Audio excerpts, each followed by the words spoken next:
గురువుగారు ఇంకొక మాట చెప్పారు ఇందాక మీ మాటల్లో. అంటే చేతబడులు కానివ్వచ్చు, లేదు అంటే ఏదైనా అసల జీరో ఏమీ ఆస్తి లేనొచ్చు. కొన్ని కోట్ల అప్పులయ్యుండొచ్చు. లేదు అంటే వాళ్ళు ఎంత ఎదగాలనుకున్నా ఎదగలేని వాళ్ళయ్యుండొచ్చు. జీవితాంతం కష్టపడుతున్న వాళ్ళే.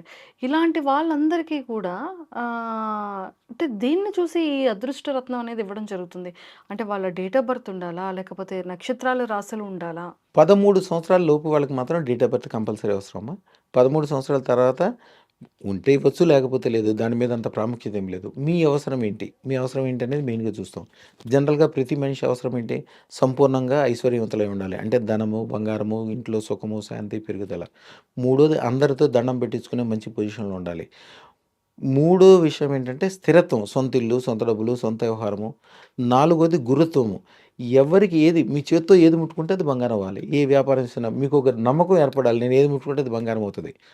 ఐదోది అసలు లక్షణం. పొద్దున్నే లేస్తే నృత్యం ఆడటం. నృత్యం ఆడటం ఏంటంటే ఆనందం, ఆహ్లాదం. అంటే మీకంటే ఎంత కంప్లీట్‌గా ఒక మనశ్శాంతి. అట్లాగా ఆరోగ్యం గాని, డబ్బు గాని, స్థిరత్వం గాని, పెరుగుదల గాని అదృష్టం పెట్టుకున్న అప్పటికప్పుడే.